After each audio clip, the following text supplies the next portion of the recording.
할렐루야. 하나님을 찬양합니다. 내면 경건 영성의 시간입니다. 성경 말씀을 근거로 해서 함께 대화를 나누는 시간입니다. 여러분, 오늘도 평안의 주일을 우리 하나님과 함께 동행함으로 함께 보내시고 계신 줄로 믿습니다. 제가 사무엘상 1장 6절에서 8절에 있는 말씀 봉독하고 대화 이어가겠습니다. 여호와께서 그로 성태치 못하게 하심으로 그 대적 분인나가 그를 심히 격동하여 변명케 하더라.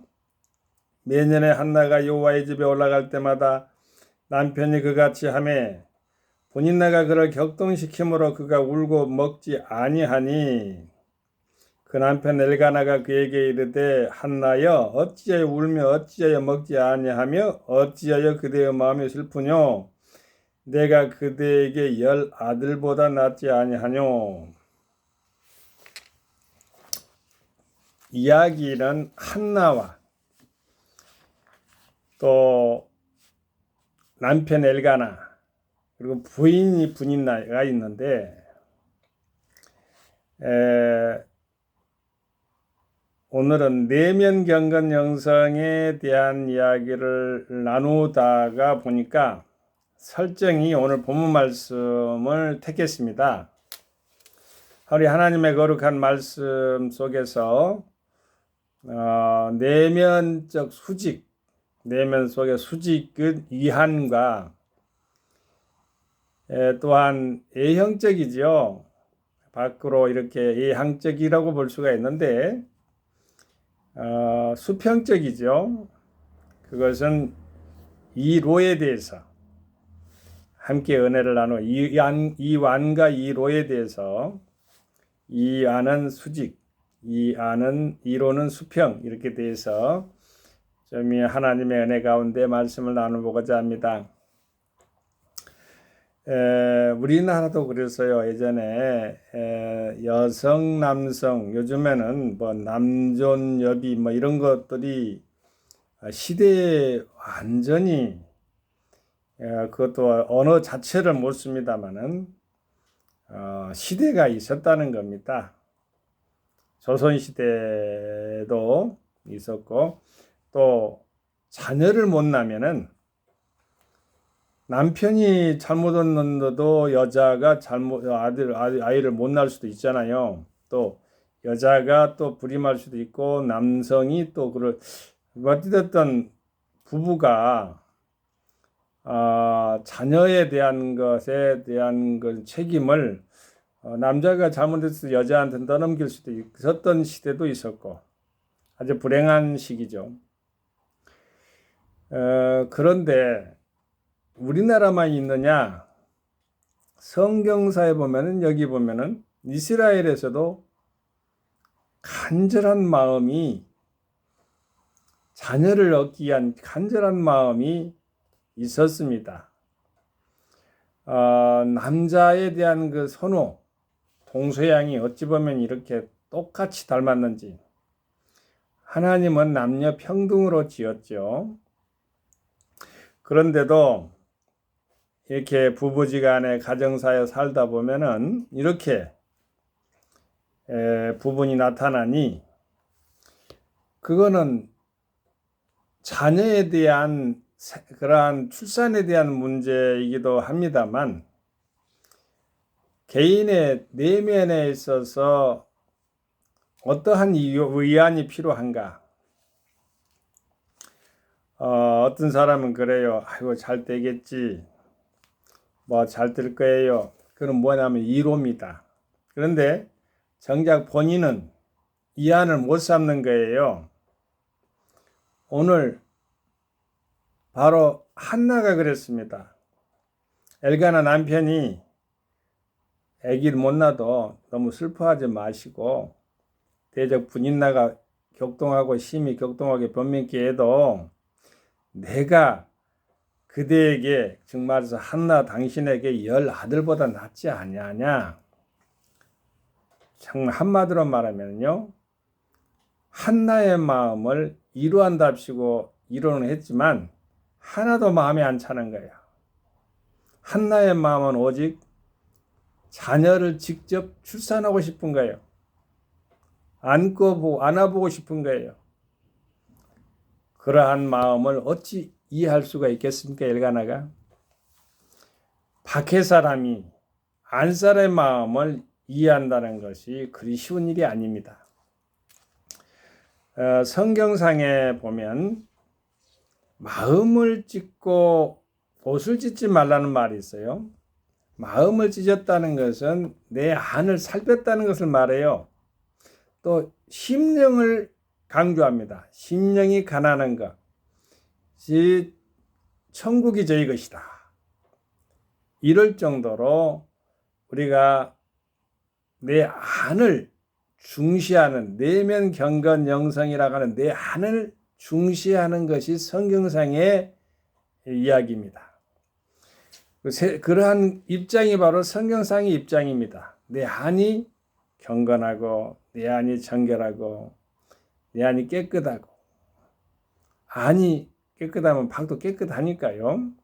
내면 경건 영성이 거기서 나온 거예요. 그것이 흘러차고 넘치면 외향적인 성교 영성까지도 가겠지요. 먼저는 내 안과의 관계입니다. 수직적인 관계가 바로 서야 되는 것을 알 수 있습니다. 엘가나 남편이 10명의 아들보다,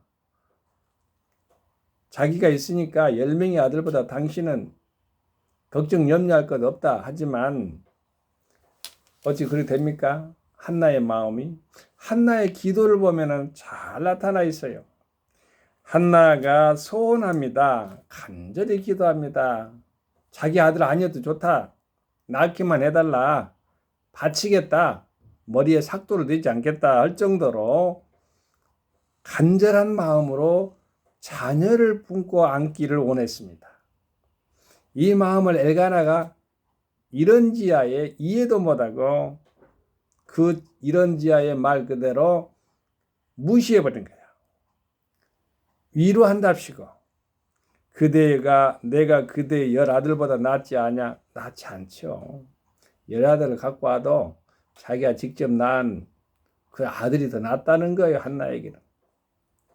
그리고 한나는요, 계속해서 그 마음을 통곡하고 또 마음이 괴로워서 기도하고 하나님께 나아가서 엘리 제사장이 말씀이 그때 당시에는 희귀했던 것 같아요. 그런데 엘리 제사장이 이분 떳떳하고는 소리는 안 나는 거예요. 요즘 말은 어떤 사람은 쉽게 표현하는데 그것은 어떻게 평가할 수가 없어요. 단정 지을 수 없어요. 무슨 방언이라고 하고 그런 표현도 있습니다만은 엘리 제사장은 또한 한나의 마음도 모르고 술 취했다고 합니다. 그래서 바로 밖에서 보는 시각이 안에서 보는 시각은 아니라는 것을 또 증명합니다. 한나가 또 그렇게 말을 합니다. 한나가 속으로 말하며 입술만 동하고 음성은 들리지 않냐므로 엘리는 그가 취한 줄로, 술 취한 줄로 알든 무슨 취한 줄로 알든 어떠한 것을 먹어서 취한 것으로 알았던 것 같아요. 엘리가 그에게 이르되 네가 어느 언제까지 취해 있겠느냐, 포도주를 끊으라. 여기서 보면 포도주를 먹고 취해가지고 행설수설하고 있는 한나의 모습을 생각하는 엘리 제사장의 그 마음, 밖에서 피상적으로 형식적으로 보는 마음이죠. 한나가 대답하여 가로되 나의 주여 이렇게 그렇지 아니하나이다. 나는 마음이 슬픈 여자라 포도주와 독주를 마신 것이 아니요 여호와 앞에서 나의 심정을 통한 것, 그러니까 수직적으로 하나님의 이한을 받기를 원하는 것이죠. 하나님 편에서 보면 하나님의 이로가 되는 것이지만 세상 편에서 보면은 또 뱉어서 보면은 수평적으로 사람의 이로도 되겠지만은 하나님 편에서 직접 내면 경건 영성에서 오늘 본문 말씀의 설정은 위안으로 정했으니까 내가 우리 하나님으로부터 위안을 받기를 원합니다. 그러면서 아마 엘리 제사장은 악한 여자로 봤던 것 같아요. 술 취하고 교회까지 와가지고 성전까지 들어와가지고 입만 딸딱딸딱하고 소리는 없으니까 당신의 요정을 악한 여자로 여기지 마옵소서. 16줄 나옵니다. 1장 사무엘상 1장 16줄입니다. 내가 지금까지 말한 것은 나의 온통함과 격동됨이 많음을 인함이니이다. 온통함과 격동됨이 많다. 분인 나라로부터 격동을 받았죠. 자녀가 없으니까. 또 원통함이라는 것은 자신도 똑같이 엘가나하고 결혼했는데 자녀가 없는 것에 대한, 그러니까 모든 것을 출산은 누구로부터 와요? 성태치 못하게 하는 것도 모두 다 여호와 하나님의 소관이잖아요. 그러니까 결국에는 하나님의 수평적인 대리자, 수직적인 대리자인 바로 엘리 제사장, 수평적인 수여자인 우리 한나가 여기서 이제 동시에 만납니다. 보세요. 엘리가 대답해 가로되 평안히 가라. 이안을 받은 거예요. 하나님 응답이 이스라엘 하나님이 너의 기도하여 구한 것을 허락하시기를 원하노라. 가로되, 그러니까 바로 옆에 있다가 수직적으로 했는데 수평적으로 얼른 돌아가지고 가로되 당신의 요정이 당신께 은혜 있기를 원하나이다 하고 가서 먹고 얼굴에 다시는 수색이 없으니라 했는데, 우리가 볼 때 바로 여기서 한나의 믿음을 중심적으로 내면 세계를 들여다볼 수가 있었다는 것입니다. 그리고 이제 잉태하죠. 이름을 한나라고 했는데 이는 내가 여호와께 그를 구하였다 함이더라. 다른 어떤 표현에 보면 하나님이 들으심 이렇게 나와 있는데 사무엘 할 때 엘은 하나님이니까 이렇게 나왔는데 하나님께 그를 구하였다. 구하였으니까 응답을 주셨다는 뜻이니까 사무엘입니다. 그래서 이제 하나님 아버지께 이제 바칩니다. 한나를 독주를 마시지 않고 보면 나시린으로 바칩니다. 그래서 사무엘 선지자는 마지막 구약의 사사이지만 최초의 선지자의 반열에 서 있습니다. 자, 그 한나의 본심의 마음을 한번 들여다볼까요?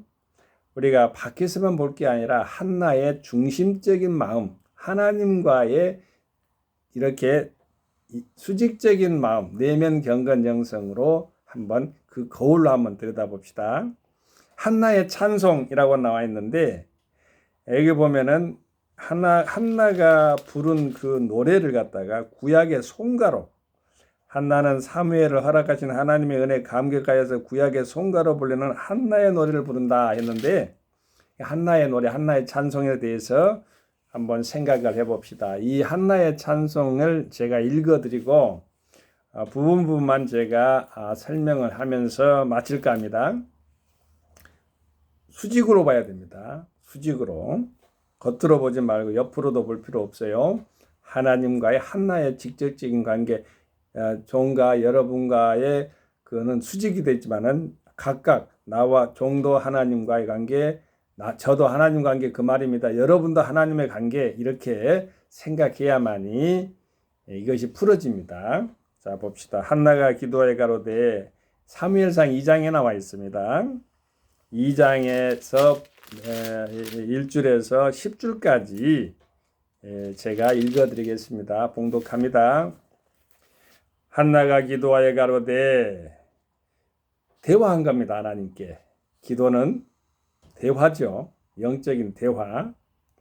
그러니까 말씀을 나눈 것이에요. 내 마음이 여호와를 인하여 즐거워하며 내 뿔이 여호와를 인하여 높아졌으며 내 입이 내 원수들을 향하여 크게 열렸으니 이는 내가 주의 구원을 인하여 기뻐함이니이다. 여호와와 같이 거룩하신 이가 없으시니 이는 주밖에 다른 이가 없고 우리 하나님 같은 반석도 없으심이니이다. 이 하나님 아버지에 대한 아버지 하나님 속성에 대한 것을 자기 스스로 믿음 가운데 고백하고 있습니다. 심히 교만한 말을 다시 하지 말 것이며 오만한 말을 너희 입에서 내지 말지어다. 그건 수평적으로도 간섭하지 말라는 것이에요. 주위 사람들이. 여호와는 지식의 하나님이시라 행동을 달아보시느니라. 자, 지식의 하나님이시기 때문에 행동은 자연적으로 드러나죠. 그 사람이 지식이 있으면은 그 사람의 행동이 있는 만큼 지식이 있는 만큼 행동이 드러나니까. 용사의 활은 꺾이고 넘어진 자는 힘으로 띠를 띠도다. 유족하던 자들은 양식을 이하여 품을 팔고 줄이던 자들은 다시 줄이지 않도다. 전에 잉태치 못하던 자는 7을 낳았고 많은 자녀를 둔 자는 쇠약하도다. 그러니까 사무엘 선지자를 첫 아들로 두고 여기 보면은 잉태치 못하던 자는 7을 낳았다 했으니까 7자녀, 아들인지 딸인지는 모르지만 많은 자녀를 둔 자는 쇠약하도다 했는데 낳았다 했어요. 그런데 많은 자녀를 둔 자는 쇠약하도다. 아마 10아들 못지않게 엘가나가 이야기했던 분인나에 대한 이야기는 아닐지 또 생각해 볼 그 이야기겠습니다. 여기 안에서 대화 중에 여호와는 죽이시기도 하시고 살리시기도 하시며 음부에 내리기도 하시고 올리기도 하시며 하나님 아버지의 창조주의 전능성, 구원성 그리고 하나님 우리 아버지만이 가질 수 있는 심판적인 이야기입니다. 심판성도 들어있어요. 여호와는 가난하기도 하시고 부하기도 하시며 낮추시기도 하시고 높이시기도 하시도다. 가난한 자를 진토에서 일으키시며 빈핍한 자를 거름더미에서 드사 귀족들과 함께 앉게 하시며 영광의 일을 차지하게 하시는도다. 땅의 기둥들은 여호와의 것이라 여호와께서 세계를 그 위에 세우셨도다. 이스라엘적인 사고방식이죠. 그때 당시 구약적인 사고방식은 땅을 갖다 기둥들을 세웠고 이렇게 서 있는 것처럼 그가 그 거룩한 자들의 발을 지키실 것이요 악인으로 흑암 중에서 잠잠게 하시리니 힘으로는 이길 사람이 없음이로다. 여호와를 대적하는 자는 산산이 깨어질 것이라 하늘 우레로 그들을 치시리로다. 여호와께서 땅끝까지 심판을 베푸시고 자기 왕에게 힘을 주시며 자기의 기름 부음을 받은 자의 뿔을 높이시리로다. 사무엘 선지자 아들에 대한 이야기도 되지만은 그 대적자인 그러한 상대, 이름은 말씀 않겠습니다. 사무엘상 1장에 잘 읽어보세요. 엘가나의 부인에 대한 이야기도 있을 수가 있으니까요. 엘가나는 라마의 자기 집으로 돌아가고 그 아이는 제사장 엘리 앞에서 여호와를 섬기니라. 엘가나가 한나의 남편이자 사무엘의 아버지죠. 자, 여기까지 제가 말씀을 드렸는데 이 한나의 찬송, 구약의 송가라고 불리는 사무엘상 2장에 우리 하나님과의 직접 수직적인 그러한 내면 경건 영성을 우리가 만날 수가 있잖아요. 그 상황이 어떻게 된 것은 내가 서두에 말씀드렸으니까 우리가 마음에 있어서 유한이 수직적으로 완성이고 예부적인 위로, 즉 엘가나가 10아들마다 그대의 10아들보다 여기 나왔어요. 그대의 10아들보다 자기가 혼자가 더 낫지 않느냐 이렇게 나와 있어요. 보세요. 내가 그대에게 10아들보다 낫지 아니하뇨 이렇게 나왔는데 그대에게 10아들이 있은들 무슨 소용이 있어요. 한나는 위안을 못 받는데 위로는 받을 수가 있었지만은 우리가 위안과 위로에 대한 생각을 해봤어요. 물론 위로도 주위에서 필요합니다. 그러나 궁극적으로 수직적인 주님과의 영적인 내면 경건 영성에 있어서의 그러한 일치성이 되지 않는다면은 위로도 결국에는 큰 효력을 발휘 못하고 그렇게 바로 겉으로 피상적 형식적으로 이렇게 수박 겉핥기식으로 흐르는 것에 불과할 뿐입니다. 우리 주님은 우리 심령을, 마음을, 중심을 살피시는 분이십니다. 우리 하나님 아버지께 영광을 돌리고 우리를 구원하신 하나님을 찬양하면서 한 주간도 승리하는 우리가 되십시다. 할렐루야, 성교 샬롬, 아멘.